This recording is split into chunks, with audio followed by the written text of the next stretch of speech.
최근에 빠른 순환매를 통해서 시장이 매우 혼란스러운 그런 모습을 보이고 있습니다. 이럴 때일수록 테마를 잘 잡고 그에 대한 시장 올바른 전략을 찾는 것이 그 어느 때보다도 중요해 보입니다. 매주 목요일 날에 저희가 모신 분입니다. 유한타증권 압구정본부의 이경준 차장 스튜디오에 모셨습니다. 차장님 안녕하십니까? 네, 안녕하십니까? 자, 오늘은 SK 하이닉스를 빼놓을 수가 없네요. 네. 아무리 디램 가격 하락에도 나타난다고 해도 불구하고 지금 이제 10만 원까지 위협을 받고 있습니다. 먼저 SK 하이닉스 진단해 주시죠. 네, 먼저 말씀을 하셨었지만 현재 디램 가격에 대해서 4분기 한 5% 정도 하락에 대해서 예상을 하고 있고요. 네. 내년 초에는 10에서 15% 정도까지 하락을 예상하고 있습니다. 그래서 오늘 아침에 모건 스탠리에서도 매도 의견이 나왔고 이번 주 초 CLS에서도 매도 의견이 나왔고 국내 몇 개 증권사도 매도 의견을 하면서 전부 섹터 조정을 하향하고 있는데요. 다만 디램에 한정된 부분이고 비메모리와 이제 낸드 쪽에 대해서는 아직까지는 좋게 전망을 하고 있습니다. 그러다 보니 아무래도 삼성전자보다는 하이닉스가 디램 비중이 높습니다. 마이크론도 마찬가지죠. 그래서 종목들이 하락하고 있고 현재 시간에도 미국에서 마이크론이 시간 외 가격에서 마이너스 2%가 조금 넘는 하락을 하고 있습니다. 만약에 마이크론이 시간 외에서 버텼다라면 오늘 10만 원 정도에서 지지가 되지 않았을까 생각을 그렇죠. 하고 있지만 근데 반대로 생각을 해보면 내일 아침에 마이크론이 빠졌다가 혹시 보합극은에서 마감이 된다고 하면 하이닉스도 단기적인 바닥은 잡을 수 있을 것 같아요. 그래서 이럴 때 매매할 수 있는 부분에 대해서 좀 말씀을 드리려고 하고요. 하이닉스의 PBR이라고 하는 북밸류는 약 1배 기준으로 했을 때 96,000원 정도고요. 네. 그다음에 10만 원이라는 가격은 심리적으로 강한 지지대이면서 코로나 이후에 작년 저점부터 올해 고점까지를 쭉 이제 했을 때 거기에 61.8%를 이제 피보나치라는 기술적인 표현을 쓰는데요. 네. 그 돌림 구간이 10만 원입니다. 네. 그래서 10만 원 이하부터는 과매도 구간이기 때문에 사실 떨어지는 칼날이긴 합니다. 그렇지만 낙폭을 아주 짧게 매매하려고 하시는 시청자분들이나 투자분들이 있으시다라고 한다라 그러면 그 구간에서 좀 분할해서 매수하신다라 그러면 아주 짧은 정도의 매매는 가능하시지만 이거를 포트로 혹은 투자 종목으로 가지고 가셨다고 생각을 하신다라 그러면 조금 더 고민이 좀 필요한 시기가 아닌가 생각이 되어집니다. 네, 그렇군요. 네, 또 한 업종이 우리 시각을 관심을 끌고 있죠. 바로 SK바이오사이언스입니다. 백신 3상 실험을 승인을 받았고요. 또 어제는 셀트리온 관련주들도 급등세를 보였어요. 아무래도 그 치료제 모멘텀이 부각되는 것이 아닌가 싶은데요. 제약 바이오 업종 투자 전략도 한번 말씀 주시죠. 네, 지금 반도체는 굉장히 안 좋아졌고 네. 바이오 쪽에 굉장히 관심을 받고 있는데 기본적으로 시장의 방향성이 보이지 않고 종목별 등락이 심할 경우 그러나 큰 조정의 장이 아닐 경우에는 아무래도 수급주장이라고 표현을 하는데 바이오가 부각이 되게 됩니다. 특히나 이제 백신 관련돼서는 뜨거운 핫 이슈가 될 수밖에 없고요. 그렇죠. 기존에 주도했던 미국의 빅테크나 인터넷 관련 주들 그리고 최근에 반도체주들이 다 주도 흐름에서 탈락이 됐죠. 그러다 보니까 그거를 대신할 수 있는 시가총액이 큰 수 있는 종목들이 몇 가지가 있습니다. 2차 전지도 그 중에 하나가 될 것 같은데 그 중에서 이제 선택이 되어진 부분이죠. 특히나 현 정부 하에서 좀 조심스러운 얘기입니다만 내년에 대선이 있습니다. 그러면 가장 우선적으로 되어질 게 무엇이냐라고 했을 때 당연히 국민들의 건강이고 백신의 보급입니다. 그런 그렇죠. 측면에서 이거는 대외적으로 볼 때도 관심이 가해질 수밖에 없는 상황, 코로나 치료제나 백신이라는 것들은 그런 상황이기 때문에 이런 시장의 흐름이 바뀐다. 예를 들어서 2주 전에는 반도체가 좀 주도했었고 그전에는 빅테크가 주도했었는데 이런 시장의 흐름이 바뀔 만한 트리거가 발생하기 전까지는 지금 올라가고 있는 섹터들로 자금이 계속 압축될 수밖에 없어서 매매가 중요한데요. 제가 지난 시간에도 5일선이 아닌 7일선을 보통 말씀을 드렸습니다. 네. 짧게 말씀을 드리면 5일선은 자주 움직이는 가격대고요. 21선은 사실은 21선까지 주가가 내려가면 주도주에서 탈락하는 확률이 높아지죠. 그러면 그 중간에서 어느 정도 매수 시점을 잡아야 되는데 과거 경험적으로 봤을 때 7일선 인근에서 잡았을 때 추가 하락에 대한 변동에 조금 더 투자자들이 덜 흔들릴 수가 있어요. 5일선에서 매매하셨을 경우에는 한 조금 더 거기서 하락을 하게 되면 매도 21선까지 갈 것 같다는 생각을 하게 되거든요. 그래서 매도가 나갈 수 있기 때문에 주도주의 경우에는 그 정도 가격대에서 잡으면 아까도 SK케미칼 말씀하셨습니다만 그 정도 가격대에서 한번 노려볼 만하지 않을까 그렇게 생각하고 있습니다. 네, 그렇군요. 자, 이젠 수급 동향 한번 살펴보겠습니다. 바로 외국인 투자가들인데요. 오늘도 원달러 환율이 약 한 2원 정도 올라서 1,158원입니다. 우리가 통상적으로 1,150원을 어떤 기준점으로 많이 보고 있지 않습니까? 네네.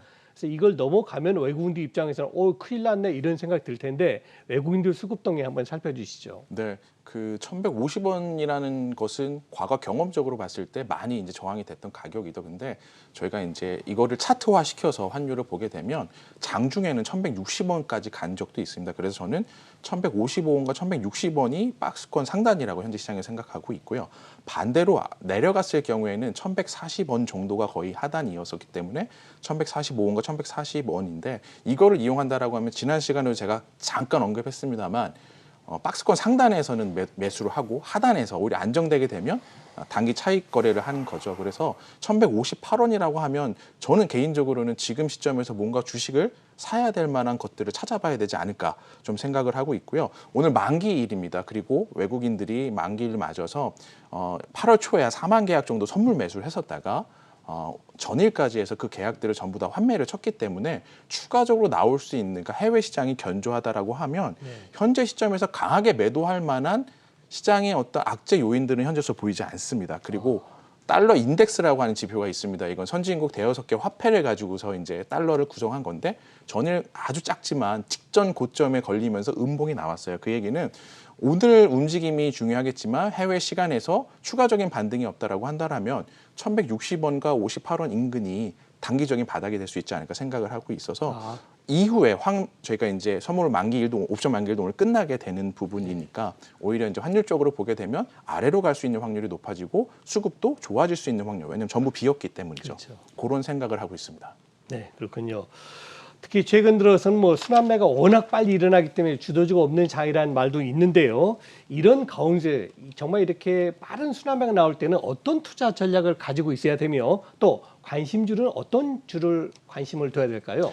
네, 사실 지금 한 2주, 3주간 가장 어려우실 거라 생각을 해요. 사실 모든 전문가들도 어렵고 투자자분들, 시청자분들 모두 어려울 거라 생각을 하고 있는데 미국과 한국과도 섹터 흐름이 약간 차별화가 됐습니다. 네. 미국 같은 경우에는 예를 들어서 가치주 컨셉이죠. 지금 국채금리가 정상화되고 달러가 오르면서 유가도 오르면서 소위 말해서 금융주나 소비주나 소재 산업재 같은 섹터들이 가는데 국내는 조금 중국과 관련된 부분이 커지기 때문에 네.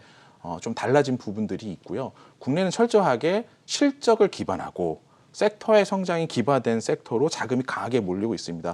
아시다시피 한국 시장 자체는 변동성이 큰 시장이고 모멘텀 투자를 지급하시는 투자자분들이 많기 때문에 그런 부분이고요. 한 대여섯 가지 섹터가 있는데 반도체 내에서는 사실 DDR5 섹터가 굉장히 강하고 OLED 섹터 내에서는 소재 섹터가 아무래도 애플이 사용을 하기 때문에 좋을 수밖에 없고요. 2차 전지와 또 많이 언급했던 백신 그리고 미용, 치과, 의료와 관련된 종목들도 굉장히 세서 저는 이 5가지를 현재 이제 실적 성장 섹터 즉 예를 들어서 내일 반도체가 강하게 바닥을 만들고 세게 반등한다라고 하면 시장의 흐름이 바뀔 수도 있겠죠. 하지만 그 반등이 기술적이라고 한다면 전략을 이렇게 세울 수 있을 것 같아요. 아까 말씀드린 백신주 같은 경우는 반도체가 세게 반등하면 상대적으로 쉬어갈 수가 있을 그렇죠. 것 같죠. 예. 그러면 7일 이평선 정도에서 매수를 하고 그리고 내일 아침 같은 경우에 하이닉스를 밑에서 사서 중간에 좀 반등했을 때 매도를 한다든가 그런 부분들이 가능하신데 아직까지는 하이닉스가 반등을 해도 순수하게 기술적인 반등 수준이고요.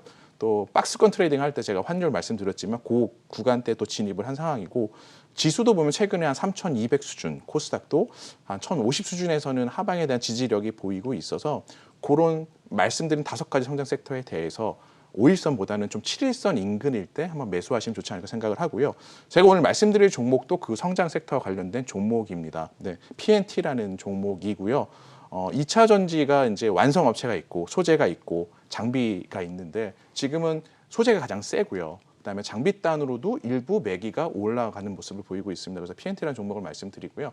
가장 쉽게 얘기해서 알루미늄이나 구리 같은 소재가 있으면 그거를 아주 얇게 펴줄 수 있는 업체예요. 아주 얇게가 얼마나 얇냐면 라고 했을 때 뭐 전 세계에서 가장 얇은 수준의 어떤 텐션이라고 하는데 탄성이 유지되면서 그거를 코팅해주고 잘라줄 수 있게끔 만들어주는 회사거든요. 그러다 보니까 국내 3사 완성업체에도 모두 납품을 하고요. 지금은 이제 해외 업체들한테서 일부 수주를 받을 수 있는 확률도 높아졌죠. 워낙 기술적으로 잘하는 회사고요. 실적을 보더라도 작년에 매출 한 3,900억에 영업이 550억 정도를 했기 때문에 시가총액이 지금 6천억, 7천억 사이 정도 돼서 2차 전지 관련된 종목 치고는 PER이라고 하는 기준으로 봤을 때 조금 쌉니다. 보통 고포를 많이 받죠. 그래서 네.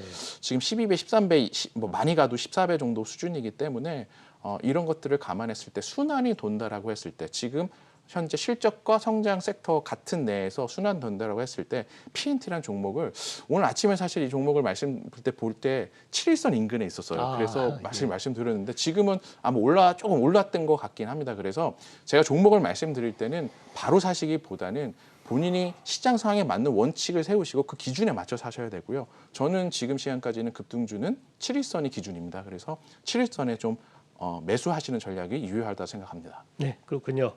자, 이제 내일이 지나면 8월도 중순입니다. 이제 8월 남은 2주간 동안 어떤 투자 포인트에 관심 가져야 될지 투자 포인트도 집어주시죠. 네, 일단 오늘 저녁에 미국 생산자 물가 발표가 됩니다. 근데 어저께 뭐 소비자 물가죠. 네. 예상과 유사하게 나와서 결국 중요한 거는 예상보다 많이 나오냐와 적게 나오냐인데 예상과 유사하다라고 한다면 시장에서는 이미 다 반영이 된 부분이고 네. 물가가 예상과 유사하게 나올 경우에는 미국 시장 같은 경우는 아까 말씀드린 소비 금융이나 소재 산업재 같은 보통 전통적인 가치주 섹터라고 하죠. 성장주보다는 그 섹터들이 움직일 수가 있는데 한국은 조금 달랐잖아요. 한국 같은 경우에는 실적과 성장이 같이 기반한 종목들이 움직일 수가 있을 것 같아요. 그리고 하나 더 보자라면 반도체가 어떻게 움직임을 갖나 TSMC나 마이크론 같은 회사들 좀 같이 보시면 좋으실 것 같고요.